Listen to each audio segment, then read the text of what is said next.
오늘 말씀의 시작은 다니엘서의 말씀을 인용해서 주님께서 말씀해 주십니다.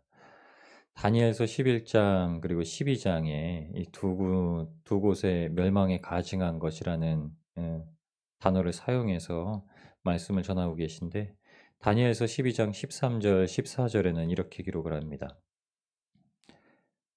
기다려서 1335일까지 이르는 그 사람은 복이 있을지로다. 너는 가서 마지막을 기다리라. 이는 내가 평안히 쉬리라. 끝날에는 내 몫을 누릴 것임이라. 이렇게 말씀하십니다. 그날까지. 그러니까 멸망에 가증한 것이 서는 그때에 끝까지 견디는 자, 어제 13절에 말씀하신 것처럼 끝까지 견디는 자에게는 마지막 날에 이르러서 하나님께서 주시는 평안과 안식을 누릴 것이다. 이렇게 약속의 말씀으로 예언의 말씀을 주셨습니다. 그 말씀을 가지고 오늘 다니엘서 말씀을 시작을 하시는데, 저희가 이 당시에 왜 주님께서 그러면 그 멸망에 가증한 것이 서지 못할 것을 선 것을 보거든 읽는 자는 깨달을진저 그때 유대에 있는 자들은 산으로 도망할지어다. 주된 말씀이 이겁니다. 산으로 도망할지어다. 그리고 이제 모든 일들에 대해서 삼가라라는 것이 23절까지 말씀을 하시죠. 그리고 이제 기다림, 인내하는 것, 이것으로 말미암아 하나님의 일이 어떻게 이루어지는가를 보라, 이렇게 알려주십니다. 이 당시에 유대라고 하면은 그 당시 사람의 대리 통치자들을 통해서 지방을 다스리던 이 분할 지역입니다. 유대 땅이 있고 그 위에 이제 사마리아 지역이 있고 그 위에 이제 갈릴리 지역이 있습니다. 다 이스라엘 땅이긴 한데 통치자들이 달랐습니다. 유대는 이 사람이 통치하고, 사마리아는 이 사람이 통치하고, 갈릴리는 저 사람이 통치하고, 그 밑에 이두메는 뭐 또 다른 사람이 통치하고, 그 옆에 주님께서 다니시던 곳이 있죠. 데가볼리라는 이방 지역도. 거기도 이제 또 다른 사람이 통치하고. 근데 꼭 집어서 유대 지역이라고 말씀하십니다. 유대는 예루살렘 성전이 있는 곳이죠. 여러분, 예루살렘 성전은 산 위에 지어졌습니다. 어디에 지어졌는지 아시죠? 아브라함이 이삭을 번제로 드리려고 했던 곳. 그곳에 다윗이 성전을 지으려고 이제 생각을 했었고요. 다윗의 궁전이 있던 곳이고 그곳에 솔로몬의 성전이 세워집니다. 그곳에 성전이 세워진 이후에 그리고 또 근처에 두 가지 산이 있었는데, 하나는 시온산입니다. 그 모리아산 옆에, 그 옆에 세워진 있던 산이 헤롯 궁전이 세워진 산입니다. 시온산. 시온산은 성경에도 많이 등장하죠. 그 산에는 헤롯 궁전이 서 있었고 그곳도 동네가 이루어져 있었습니다. 그래서 마가의 다락방도 있었고, 그리고 한켠이 어디냐면 지금 예수님께서 제자들에게 말씀해 주고 계시는 감람산입니다. 감람산. 벳박이라고 명칭되었던 감람산. 그러니까 세 개의 산이 이렇게 두고 있는데 감람산만 건물이 지어지지 않아서 예수님이 지금 제자들을 데리시고 성전을 바라보시면서 마지막 말씀을 가르쳐 주시는 곳입니다. 그리고 한 산은 성전이 들어서 있고 한 산은 왕의 왕궁이 들어서 있고 주변 집들이 들어서 있는 곳입니다. 여러분, 그러면 피할 수 있는 산이 어딜까요? 그 당시 제자들에게 그럼 산으로 도망가라 그러면 유대에 있는 사람들아, 사마리아에 있는 사람도 아니고 유대에 있는 사람들아, 그 일부 지역에 대해서 예수님께서 말씀하신 거죠. 예루살렘 성 주변에 살고 있는 자들아, 어디로 도망가야 될까? 상식적으로 주님께서 지금 말씀해 주고 계시는 산이 딱 하나입니다. 쉽게 생각해서 도망갈 수 있는 곳이 지금 주님께서 말씀해 주시는 이 산. 주님께서 날마다 기도하시던 겟세마네 동산에 오르셨던 감람산에 오르셨던 그곳에 도망하라고 말씀하시는 겁니다. 근데 어떻게 도망하느냐, 이게 굉장히 중요합니다. 왜냐하면 지금 저와 여러분이 마지막 때의 그 징조를 맞이할 때 그렇게 하는 방법이 세상에 미혹을 받지 않는 방법이라고 말씀하십니다. 중요한 이유는 그 화가 어느 정도의 화냐면 19절에 창조하신 시초부터 지금까지 이런 환란이 없었고 후에도 없으리라. 이 환란의 때가 언제냐면 주 70년에 인제 예루살렘 성전이 완전히 무너지는 때입니다. 이제 세 번째 무너진 겁니다. 이 세 번째 성전이 무너지는 날에 이전에도 어떤 일이 있었냐면 스룹바벨의 성전이 함락이 될 때에 그것을 침공했던 사람들이 그 성전 안에 돼지의 피를 뿌리고 이방 제사를 지냈습니다. 그리고 그 당시에 학살됐던 유대인이 4만여 명이 넘습니다. 그러니까 그 아픈 기억을 한 200년이 채 안 되는 시간 동안 이스라엘 역사 가운데 가지고 있었습니다. 그럼 주님께서 그 환란이 있을 거다 하면 동일한 환란을 생각하죠. 멀리 솔로몬의 성전이 회파되고 바벨론에 잡혀갈 때가 아니라 바로 이전에 있었던 그 성전이 한번 무너졌었던 때, 그때 마치 우리나라 6.25 전쟁이 일어나서 많은 사람들이 학살됐던 것처럼 그런 사건이 또 있을 거라고 우리에게 주님이 지금 말씀해 주시는 것처럼 여기시면 됩니다. 이 대한민국에 6.25 전쟁이 또 있을 거야. 일제 침략이 또 있을 거야. 많은 사람이 희생되고 많은 사람이 자기 이름으로 불리우지 못할 것이고 우리는 한글을 사용하지 못할 것이고 자유롭게 한국어를 쓰지 못할 것이고 민주주의는 공산주의에 묻혀서 주님을 부르지도 못할 것이고 그렇게 그런 때가 그거보다 더 심한 때 이전에 지금까지는 겪어보지 못했던 그런 환란이 올 거다 이렇게 얘기를 하는 것처럼 받아들이시면 됩니다. 저도 IMF를 겪었던 때입니다. 우리나라 경제 세계적으로 경제가 어려워질 때 코비드로 인해서 경제가 어려워질 때마다 했던 겁니다. IMF보다 더 심한 경제적인 어려움을 겪을 겁니다. 가계부채는 늘어가고 그런 것들을 통계 수치로 보여주고 있죠. 가계빚이 최고초라고 합니다. 지금 빚 아시죠? 그냥 일반 대출 상인들이 일반 대출빚 푸는 게 뭐 사상 최고치를 찍었다고 얘기를 하고요. 보험 약관 대출도 7조를 넘었다고 얘기를 합니다. 뉴스에는 그렇게 나와요. 그러니까 가계부채가 뭐 이전과는 상상할 수 없을 정도로 많아졌고 삶의 질이 윤택해지는 것과 더불어서 그렇게 점점 악화되고 있는 상황. 그러니까 주님께서 그 상황이 최고조에 달할 것이다라고 말씀합니다. 소망이 있겠습니까? 그렇게 말씀하실 때 소망이 있겠습니까? 뭐 어떻게 해야 됩니까? 근데 주님께서 한 가지 방법을 알려주시죠. 아무것도 가지지 말고 산으로 도망해라. 주님께서 말씀해 주고 계시던 산으로 도망해라. 그곳으로 도망할 때는 어떤 일이 있어야 되는가? 지붕 위에 있는 자는 내려가지도 말라. 뒤로 돌이키지도 말라. 겉옷을 가지러 가지도 말라. 좀 유사성이 생각나지 않으시나요? 출애굽할 때 그리고 소돔과 고모라를 멸하실 때 소돔과 고모라에서 건지실 때 어떻게 하냐? 뒤도 돌아보지 말라. 그러니까 뒤를 돌아보면 어떤 사건이 벌어졌는지 롯의 아내를 통해서 알게 하셨죠. 그날에는 아이 벤 자들과 젖 먹이는 자들에게 화가 있으리로다. 그날이 어떤 날이냐면은 아이를 지니고 있는 자들은 빨리 움직일 수 없지 않습니까? 젖 먹이는 애들을 안고 다니는 부녀자가 있을 때 그날이 오지 않도록 그날이 특별히는 다른 복음서에는 안식일이 되지 않도록 기도하라 이렇게 얘기합니다.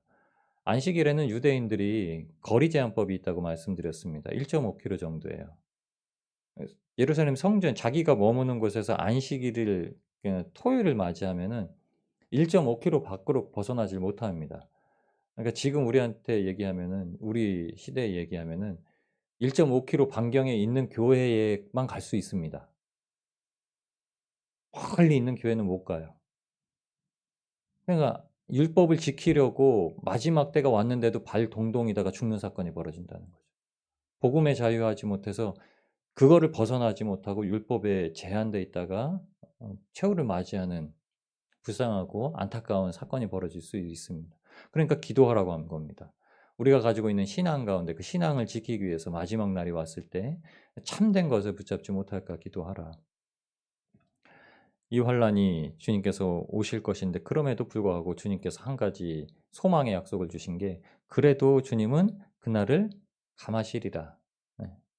20절에 만일 주께서 그날들을 감하지 아니하셨더라면 모든 육체가 구원을 얻지 못할 것이거늘 자기가 택하신 자들을 위하여 그날들을 감하셨느니라. 주 70년에 예루살렘 성전이 무너질 때에도 이미 제자들은 한번 성령을 받은 때가 받고 난 이후에 예루살렘 성전이 무너졌습니다. 그러니까 제자들의 관심은 성전이 무너졌다고 크게 놀랄 것이 아니라 그때 성령으로 말미암아 주님께서 주신 말씀이 생각나고 주님께서 성전 되셨음이 생각나고, 그래서 복음서에 기록할 때는 제자들이 항상 이렇게 합니다. 주님께서 아 성전 되신 자기의 육체를 들어 말씀하시는 것이다라고 복음서에도 기록해 놓고 있습니다. 깨달았다는 거죠. 다른 유대인들은 성전이 무너지면 놀랄 것이지만 복음의 예수 그리스도의 십자가의 구원의 능력을 받은 자들은 그 사건이 놀라지 않는 사건으로 벌어진다고 말씀하시는 겁니다. 여러분, 언젠가는 우리가 다 손에 쥔 것을 내려놓고 적신으로 왔다가 적신으로 주님 앞에 돌아갈 때가 있습니다. 이 땅에서만 적신으로 돌아가는 것이지 거기에는 의복이 준비되어 있고 집도 준비되어 있고 하나님의 유업이 준비되어 있고 모든 것이 다 갖춰져 있는 곳입니다. 그곳에 돌아갈 때 이 땅의 것을 가지고 그것 때문에 붙잡기 위해서 그 나라를 소유하지 못하는 사람이 있을 거다라고 주님께서는 말씀하십니다. 왜 그러는가? 왜 그러는가? 말씀을 사모하는 때 하나님과 말씀을 나누던 그때 주님의 약속하신 말씀대로 하지 못하는 것이 사람의 미혹 때문이라고 오늘 또 다시 한번 반복해서 말씀하시는 거죠. 누군가가 자기가 와서 그리스도라고 하면은 속는 자가 있을 거라는 얘기입니다. 여러분, 신천지에서 추수꾼이라는 말을 쓰고 신천지라는 뜻이 그거죠. 새 하늘과 새 땅이라는 뜻입니다. 신천지가. 그냥 신천지란 말을 잘 안 쓰죠. 그래서 저희는 신천신지라고 이렇게 좀 바꿔 쓰죠. 근데 원래 그냥 우리가 원래 기독교 안에서 쓰는 어 한자를 들어서 사용하는 용어입니다, 신천지는.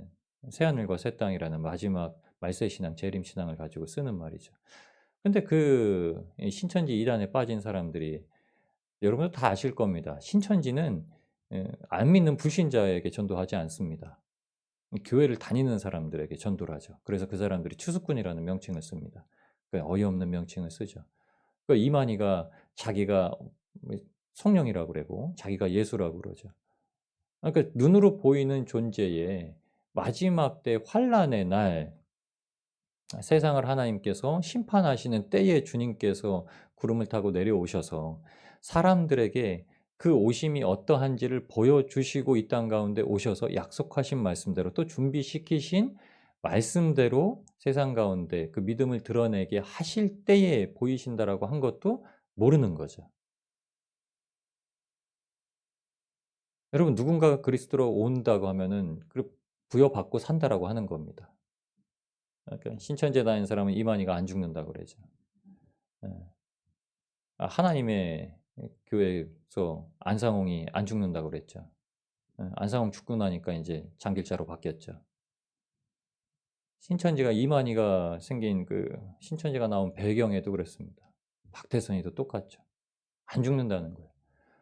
지금까지 이단에 빠진 사람은요, 죽어서 묘비를 세워도 안 죽는다고 그래요. 그러니까 어떻게 되냐면 지금까지 자기가 허비했던 것들에 대해서, 그게 내가 이 땅에서 지니고 있던 것들에 허비했던 것에 대해서 자기를 인정하지 않습니다.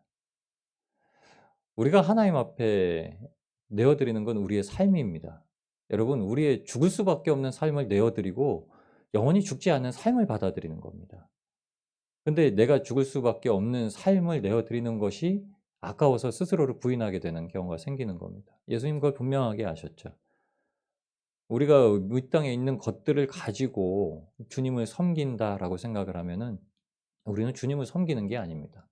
우리는 이 땅에서 가지고 있는 것이 다 우리의 소유가 아님을 인정함에도 불구하고 그것 가지고 '주님을 우리가 스스로 섬기고 있다.'라고 생각하는 자가당착에 빠져서 신앙생활을 하고 있는 거죠.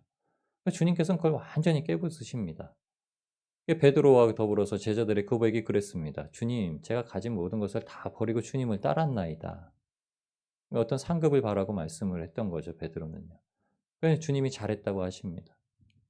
"이 땅에 있는 것도 배나 얻고 영생을 얻지 못할 바가 없다." 이렇게 얘기하십니다. 여러분, 하나님께서 우리에게 마지막 때가 될 때 그날을 위해서 우리에게 신앙을 준비시키고 계십니다.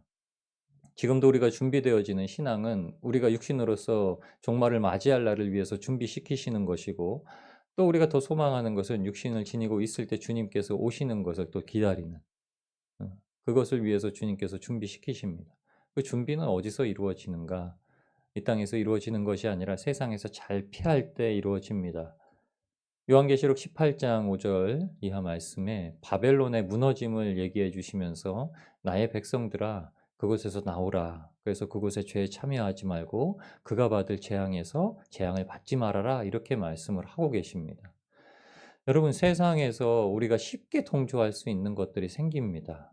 하나님의 말씀이 없으면 세상과 다른 기준을 가지고 살아가지 않으면 세상이 놀라는 것에 똑같이 놀라고 세상이 가지고 있는 가치관에 똑같이 가치관을 심어두고 살아갑니다. 세상에 다를 바가 없는 존재로 살아가는 거죠. 세상은 그런 그리스도인들에 대해서 절대 놀라지가 않습니다. 주님께서는 세상을 깜짝 놀라도록 제자들을 세우셨습니다. 그 제자들의 모습, 백성들의 모습을 통하여서 하나님께서 부르시고 있는 한 영혼을 찾으시죠. 이 땅 가운데서는 지금 주님께서 마지막 그때 다시 지붕에 올라가서 밑으로 내려가지도 아니하고 겉옷을 취하지도 아니하고 마지막 환난 날에 산으로 피할 수 있는 자들을 부르고 계십니다. 여러분 멸망에 가증한 것은 항상 거룩한 곳에 섭니다. 멸망에 가증한 것이 거룩한 곳에 섰던 것이 예수님께서 승천하신 이후에 예루살렘 성전을 통해서 보여주셨던 것이고 로마 군대의 깃발이 그 찬란하게 지었던 헤롯 성전을 다 돌 하나까지도 다 무너뜨린 이후에 왜 돌 하나까지 다 무너뜨렸는지 아시죠? 로마 군대가 들어와서 그 안에 있던 조그맣게 숨겨져 있던 금 조각이라도 다 찾아내기 위해서 산산이 다 부서뜨리고 그 위에 로마 깃발을 세웠습니다. 여러분 우리의 삶에서 똑같습니다. 마귀는 우리가 가지고 있는 그 세상에 있는 그 틈을 잘 찾습니다. 우리가 먼저 무너뜨려야 되는 거죠. 여러분 우리가 스스로를 무너뜨려서 주님 앞에 묶여 있지 않으면 무너지게 되는 겁니다. 내가 무너뜨려서 새로 세워지는 것과 남이 무너뜨리면은 세우지 못하는 것을 잘 기억하셔야 됩니다. 우리가 스스로를 주님의 십자가에 먼저 못 박고 무너지면 주님의 산에 오르는 것입니다. 우리 스스로 십자가에 오르면 부활을 하는 것이고요. 우리가 남에게 이끌려 십자가에 올라가면은 어 사형을 당하는 겁니다. 사형을. 주님 오늘의 삶에도 주님께서 우리의 삶을 인도하실 때 우리가 과연 스스로 십자가를 지고 주님의 산에 오를 수 있는지 그리고 아니면 우리는 못 오를 것 같은데 그냥 남에게 억지로 이끌려서 산으로 올라서 십자가에 올라서 처형을 당하는 것인지 저희는 당연히 전자를 택하고 주님께서 오늘 우리에게 약속하신 말씀을 붙들고 살아가야 될 줄을 믿습니다. 여러분 세상은 우리에게 친절하지 않다라는 것. 그러나 우리는 세상에게 친절해야 한다는 것. 그래서 주님의 말씀대로 세상 가운데 살아내시고 그때는 뭐가 필요하십니까? 우리의 힘이 아니라 주님의 힘이 필요하시죠.